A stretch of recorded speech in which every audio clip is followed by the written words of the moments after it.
Good morning, students. My name is Nitiksha Kadu from your computer department. Okay. Now this is our lecture of programming in C. So in our previous lecture, we started our unit 1, that is program logic development.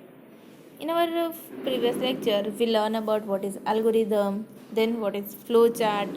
Okay.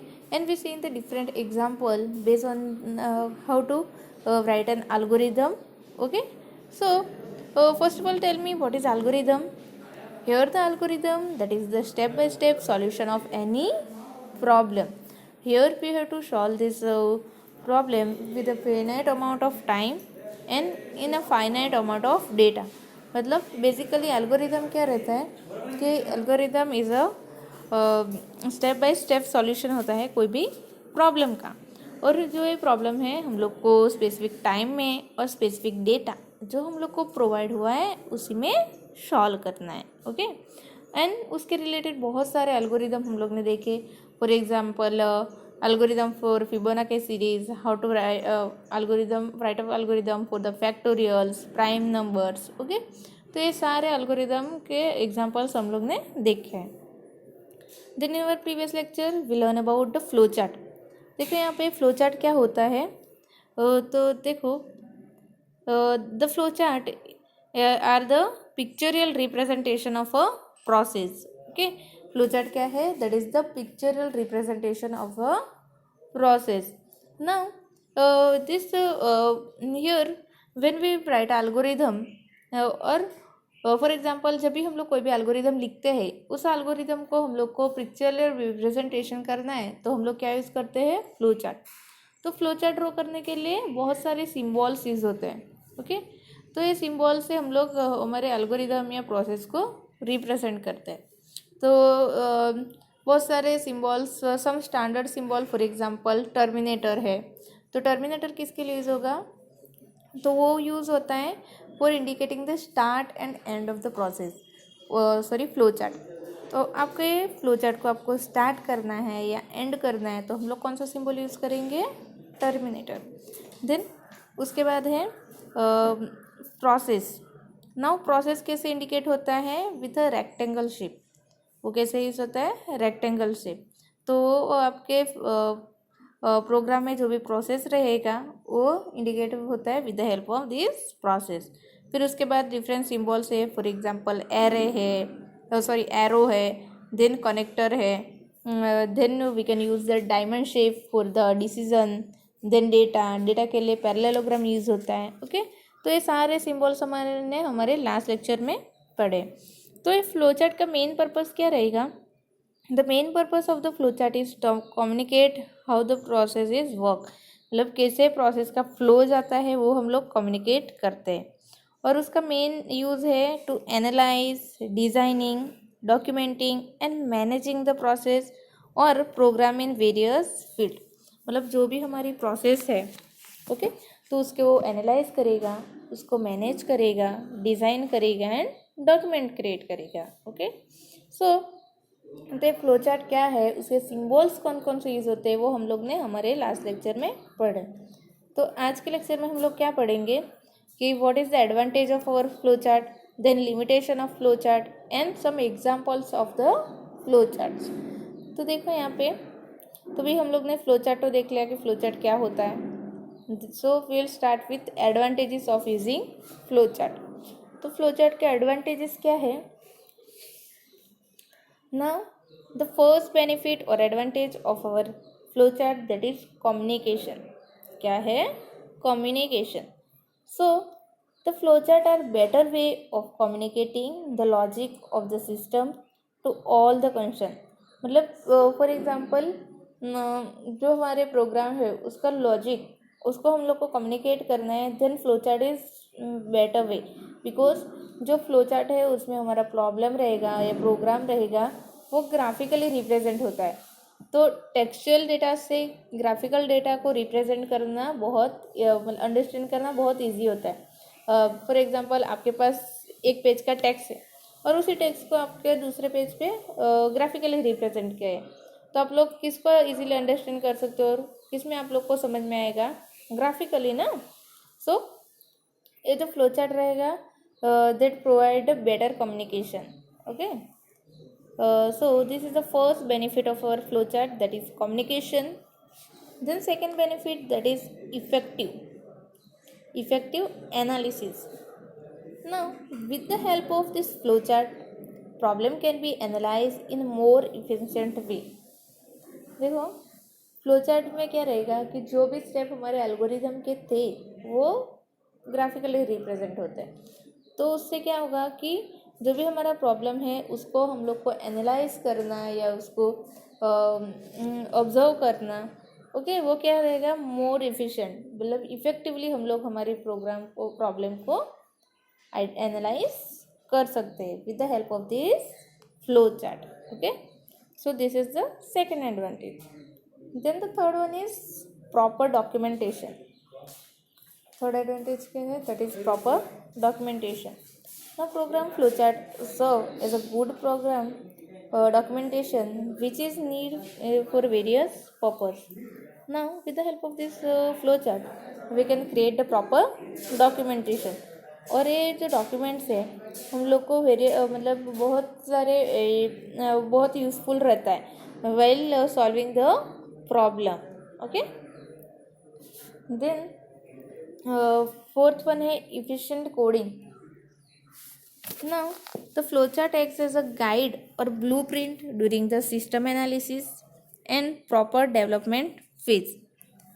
Now flowchart में क्या रहता है कि हम लोग जो भी decision है वो भी डिसीजन मेकिंग स्टेटमेंट्स सिंबल से यूज़ करते हैं. देन हर एक स्टेप को हम लोग ग्राफिकली रिप्रेजेंट करते हैं और उसमें हम लोग जो भी फॉर एग्जांपल इनपुट है वो भी इंडिकेट करते हैं, कहाँ पे डिसीजन लेना है वो भी इंडिकेट करते हैं. देन कहाँ कौन से स्टेप के बाद कौन सा स्टेप रहेगा वो हम लोग एरो से इंडिकेट करते हैं. तो इससे क्या होगा कि उससे जब भी हम लोग हमारा प्रोग्राम डेवलप करते हैं तो हम लोग इजीली हमारा कोडिंग कर सकते हैं. एंड वो क्या एक्ट करता है, as a blueprint during the system analysis and program development. Okay, so with the help of this flow chart we can do our coding very efficiently. Okay, then proper debugging. Now flowchart is also help in debugging the process. Debugging the process means उसमें क्या होता है कि हम लोग जो भी हमारा प्रोग्राम रहेगा, ओके, उसमें हम लोग एरर फाइंड करते हैं कि जो भी हमसे एरर हो ये हमारे प्रोग्राम में वो हम लोग आइडेंटिफाई करते हैं. सो with the help of this flow chart we can do the proper debugging. Okay, then the sixth advantage, this is efficient program maintenance. Now here the maintenance of the operating program become very easy with the help of this flow chart. It helps the programmer to put the effort more efficiently on that part. Now after writing the program, if you want to do the better maintenance, मतलब आपके programme के आपको maintain करना है, then also this flowchart is very helpful. Okay, so this flowchart that is a very important for doing the coding, then proper debugging, then communication. Okay, because कि जो हमारा flow chart है उसमें हम लोग हमारे प्रॉब्लम को एल्गोरिथम को ग्राफिकली रिप्रेजेंट करते हैं. सो इसकी वजह से जो हम लोग बेटर कम्युनिकेशन कर सकते हैं, देन इफेक्टिव कोडिंग भी कर सकते हैं और उसको प्रॉपरली मेंटेन भी होता है. Okay, so this are the few advantage of using flow chart. So समझ में आया this advantage of the flow charts. Then next है disadvantages of the flow chart. अभी हम लोग ने फ्लो चार्ट के एडवांटेज तो देख लें, तो उसके डिसएडवांटेज भी हो सकते हैं ना. तो उसके डिसएडवांटेज क्या है. Now flow chart is very useful tool. There are few limitation in using flow chart which are listed below.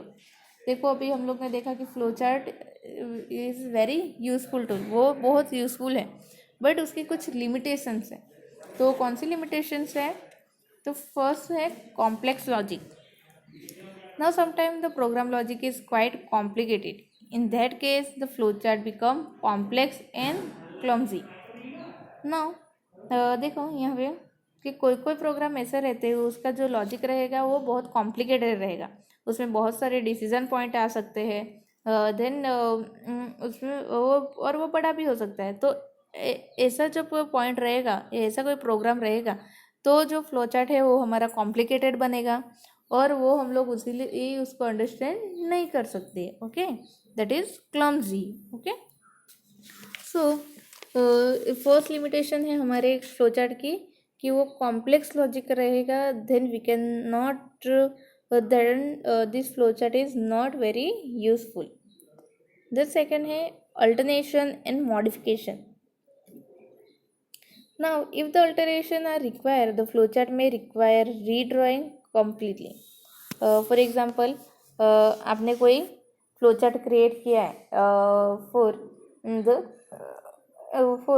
adding two numbers. Okay, अभी आप लोग को क्या करना है, आप लोग को 3 numbers ऐड करना है।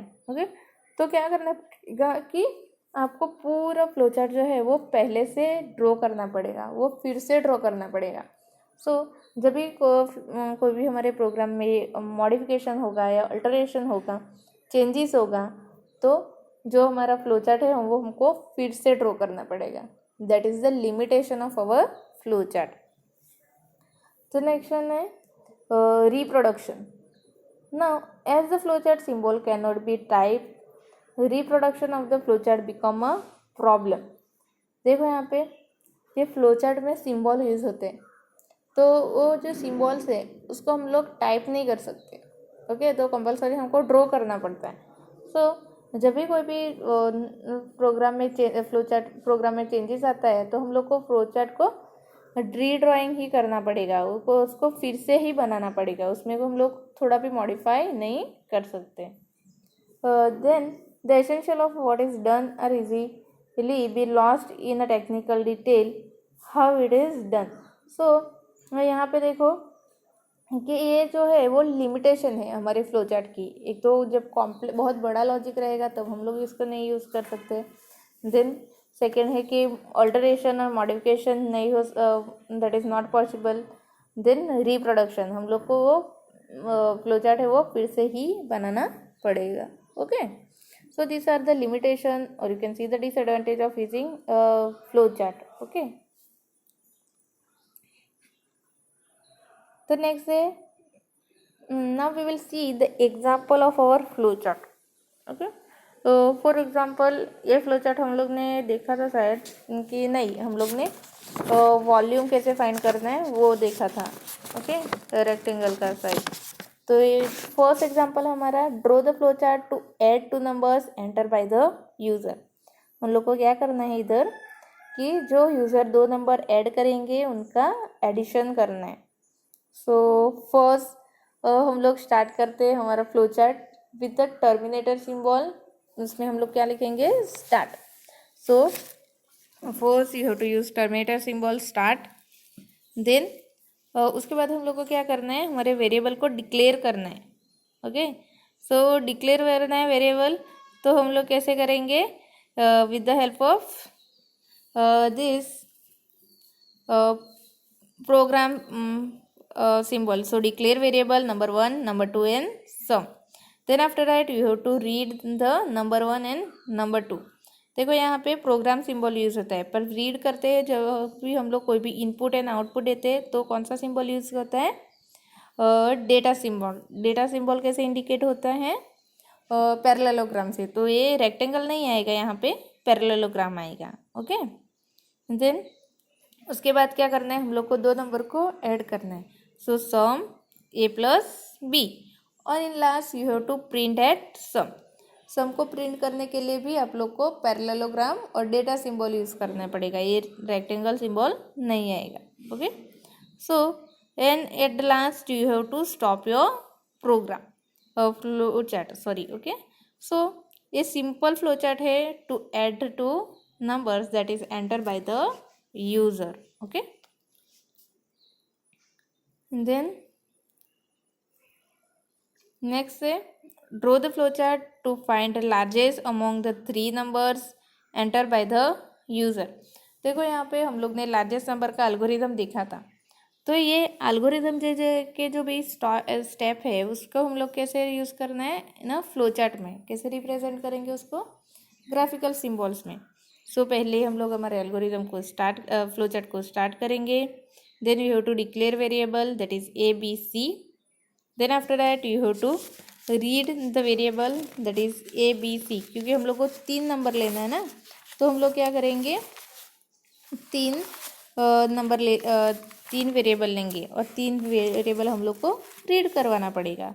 Okay, so read 3 variable that is A B and C, and after that we have to check the condition.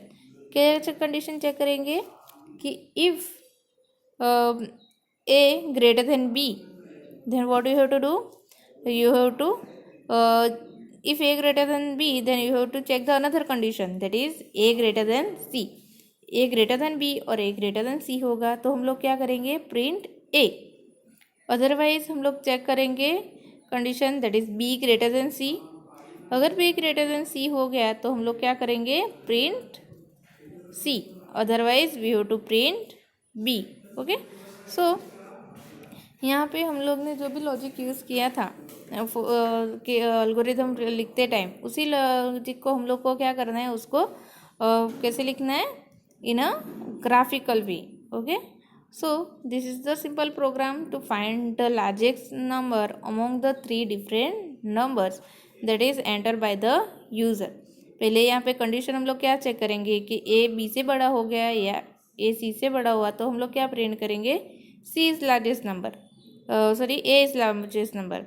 फिर हम लोग कंडीशन चेक करेंगे कि बी ग्रेटर देन सी है कि नहीं है। ओके, तो हुआ तो हम लोग प्रिंट करेंगे, सॉरी यहाँ पे print C, otherwise you have to print B. And last में हम लोग को क्या करना है, you have to stop your flow chart. Okay, then our third example that is draw the flow chart to find the Fibonacci series till term 1000। अभी हम लोग क्या करना है, फिबोनाची सीरीज फाइंड करना है। तो देखो यहाँ पे फर्स्ट हम लोग को स्टार्ट करेंगे flow chart with the start symbol. Then you have to declare the variable, okay, that is F term that is first term, S term मतलब second term, and the temporary variable. Okay, so first term को हम लोग कैसे initialise करेंगे, with 0, और second term को 1 से, और चेक करेंगे जब तक हमारा second term less than equal 100 नहीं है तब लोग हमको क्या करना है, we have to display the sum, sorry display the F stream and display the first term. Then you have to take the second variable, second term in a temp, then second term is equal to second term plus first term, and in last you have to store this value in a first term, so first term is equal to temporary। ये जो logic है मैंने वो आपको किस में करवाया है, इन अवर एल्गोरिदम, वही लॉजिक को आप लोग को लिखना है in a graphical way. Okay, सो जब तक ये हमारी कंडीशन ट्रू होती है तब का हम लोग को ये लूप चलाना है और you have to repeat this step. और जब हमारे कंडीशन फॉल्स हो जाती है then you have to stop your flow chart. Okay, so they you have to use this stop symbol for the stop your flow chart। Okay, so this is the flow chart for finding the Fibonacci series till term 1000। Then next say draw the flow chart to find all the roots of the quadratic equation ax square plus bx plus c is equal to 0। इसका भी हम लोग ने algorithm लिखा ही है, वही आप लोग को ग्राफिकली रिप्रेजेंट करना है। So first you have to start your flow chart, then declare the variable. कौन से वेरिएबल आएंगे, A B C, x1 x2, R P and I P. R P that is real part and I P that is imaginary part. Okay, then आप लोग को क्या करना है, first you have to calculate D. So what is the equation of D, D is equal to B minus 4ac। Okay, फिर आप लोग को कंडीशन चेक करनी है कि b ग्रेटर देन 0 है कि नहीं। अगर b ग्रेटर देन 0 हुआ तो हम लोग को क्या करना है, डायरेक्ट हम लोग को रीड मिल जाएगा दैट इज़ r1 r2। तो r1 क्या रहेगा, -b प्लस √d/2a। और R2 क्या रहेगा -b माइनस √d/2a। ओके, और जब d लेस देन 0 रहेगा तो हम लोग को क्या करना पड़ेगा कि we have to calculate the real part and imaginary part. तो रियल पार्ट क्या रहेगा, that is RP is equal to minus √d/2a, और IP क्या रहेगा b डिवाइड बाई 2a। और बाद में हम लोग कैलकुलेट करेंगे x1 and x2। Okay, then after that you have to print at value। so ये क्या हो गया आपका flow chart for finding the root of the quadratic equation. Okay, so आज के लेक्चर में हम लोग ने क्या पढ़ा, we learn about the advantage and limitation of our flow charts and different examples to draw the flow charts। okay, so I hope you all understand our today's topic और कैसे फ्लो चार्ट को draw करना है और कैसे flow chart के different symbols है उसको यूज़ करना है। Okay, so I hope you understand our today's topic. Thank you.